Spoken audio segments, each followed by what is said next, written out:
Senhor esteja convosco. Ele está no meio de nós. Proclamação do Evangelho de Jesus Cristo segundo Mateus. Glória a vós, Senhor. Naquele tempo, apresentaram a Jesus um homem mudo que estava possuído pelo demônio. Quando o demônio foi expulso, o mudo começou a falar. As multidões ficaram admiradas e diziam: nunca se viu coisa igual em Israel. Os fariseus, porém, diziam: é pelo chefe dos demônios que ele expulsa os demônios. Jesus percorria todas as cidades e povoados, ensinando em suas sinagogas, pregando o evangelho do reino e curando todo tipo de doença e enfermidade.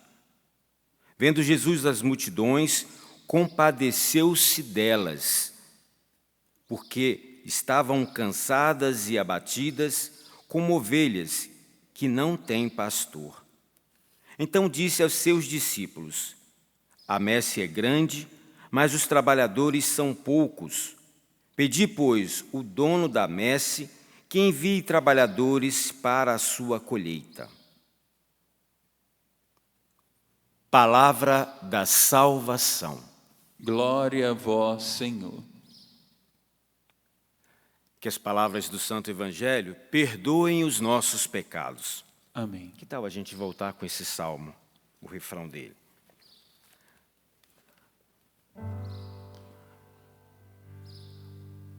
Confia, Israel, no Senhor. Confia, Israel, no Senhor.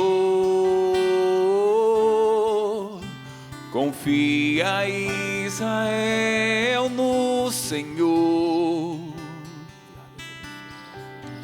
Confia, Israel, no Senhor.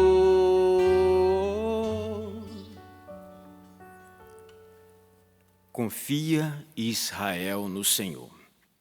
Meus queridos, enquanto estava preparando esta homilia, vinha no meu coração muitas questões, e você já vai entender o que o padre está falando. Porém, antes de começar propriamente esta homilia, quero agradecer a presença dos meus irmãos aqui, a Terezinha. A Terezinha veio dar um copo de água para o padre, que o padre já estava seco, né? A Terezinha cuida dos padres aqui, né? Terezinha, acabei de dizer para você e vou dizer sempre, né? Você é uma mãe para nós aqui, não é? Não só do padre Charles, mas também nossa mãe. Quero agradecer a presença dos irmãos aqui, olha. Junto conosco está o Júlio, está o Helder, está o Marcelo, está o Flávio, está o Mateus, está o Tiago.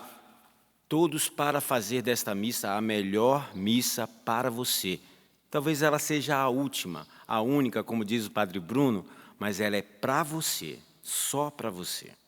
Meus queridos, hoje a liturgia, tirada desse tempo, né, 14º tempo comum, vem trazendo para nós alguns questionamentos e, já de cara, a gente quer saber como anda a nossa confiança no Senhor.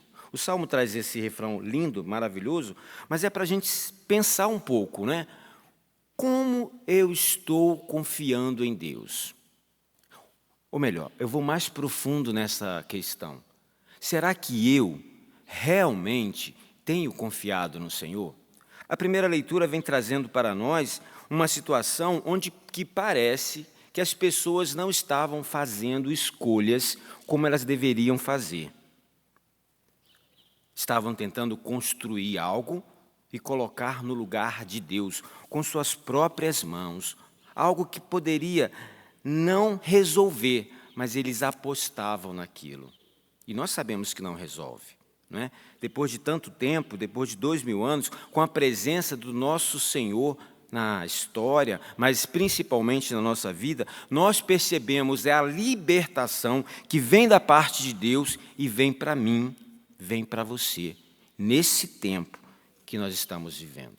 A questão é, uma questão que saltou, teve relevância na vida do padre hoje. Quais são hoje as coisas e as situações que nos desviam do caminho de Deus. Nós precisamos ter isso presente na nossa vida, na nossa história, no nosso dia a dia.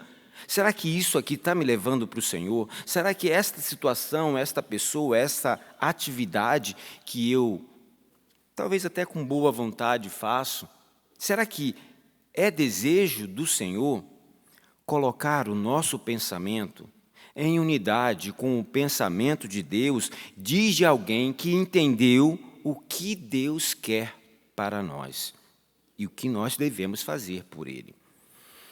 São muitas as coisas hoje que nos desviam, que tiram o nosso olhar, que colocam outras coisas no lugar de Deus.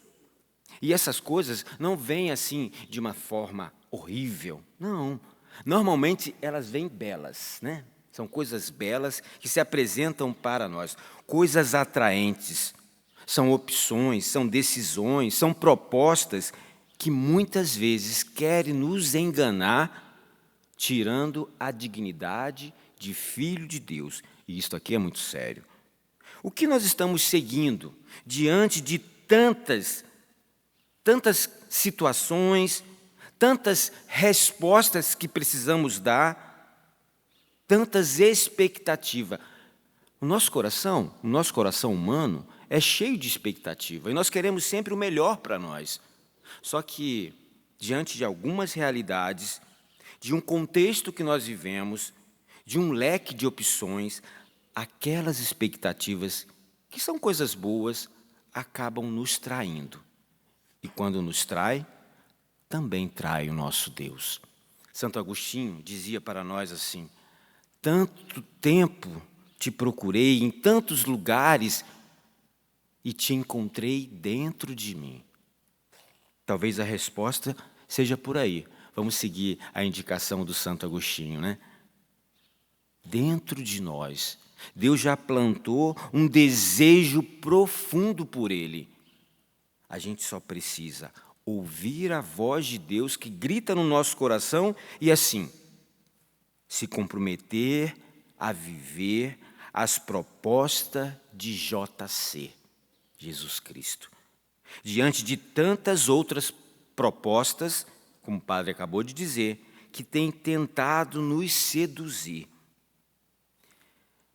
E como a gente pode alertar o nosso coração, já que é desejo nosso, já que está dentro do nosso coração essas realidades, como a gente deve alertar o nosso coração para isso? Precisamos ter um olhar crítico, Precisamos ter um olhar crítico.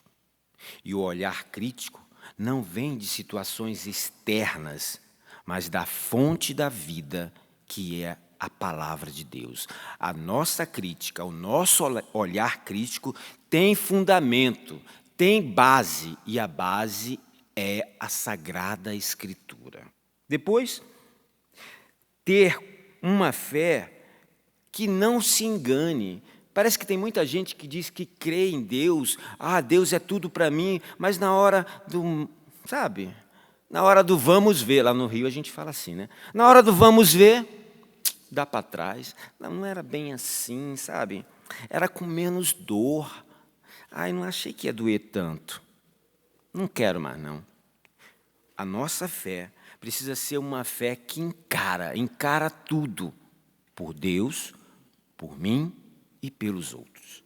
Depois, não é a última da questão, Você vai completar essa lista, mas viver coerente com tudo aquilo que eu quero viver, que eu assumi a viver, que a palavra de Deus me pede para viver.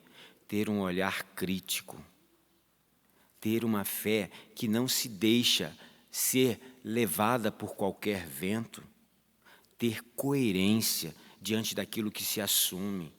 Assim, nós estamos vivendo a proposta de JC. É assim. É assim que nós vamos conseguir nos colocar diante de Deus e falar para Ele assim, como diz o Salmo, confiante. Eu confio no Senhor. Até me aproximei do microfone para falar isso, viu? Eu confio no Senhor, porque a base é Ele mesmo. é o Verbo que se fez carne. Depois, o Evangelho, tem tempo? Tem. Depois, o Evangelho vem dizendo para nós sobre alguns demônios que se apresentam ali, numa realidade própria de Jesus, né? Lógico, a gente sabe que Jesus passava por esse mundo e curava todos.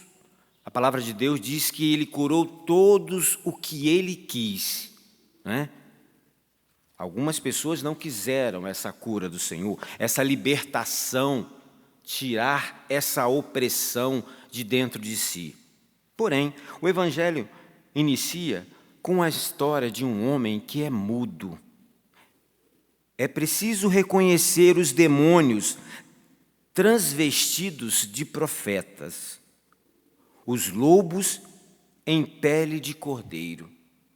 E muita gente está sendo abafada por causa desses demônios, por causa desses lobos.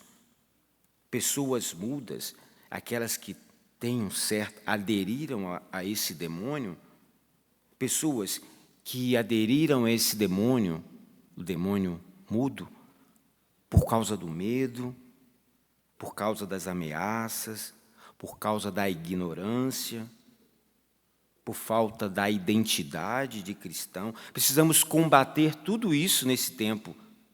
Nenhum demônio mudo pode calar a voz de um profeta. Nunca, em nenhum momento. Acontece que também existe outro, chamado difamação. Vocês viram aí, né? Os fariseus estavam difamando Jesus. Jesus traz sempre uma palavra libertadora para nós. Que essas coisas, não é? A gente poderia chamar de, essas difamações, essas mentiras que inventam, não deve em nenhum momento, a calúnia, né, não deve em nenhum momento calar a voz daquele que está libertado pelo Senhor. Meus queridos, Jesus é esse bom pastor que cuida de nós, com a compaixão que vem dele, só dele. E hoje nós queremos reforçar a nossa confiança no Senhor. Sabe por quê? Porque nós não estamos longe de sentir dor, longe de sentir amargura. Muitas vezes nós experimentamos no nosso corpo uma cruz e ela é pesada, ela é real. Procuramos o certo e só achamos o errado. São Paulo fala isso, né? Nós precisamos aprender que muitas vezes na vida nós vamos perder, mas é perder para ganhar. Que o Senhor nos ajude aí, considerando todos esses contrários, e assim buscar nele a paz de filhos amados do Senhor. Louvado seja o nosso Senhor Jesus Cristo.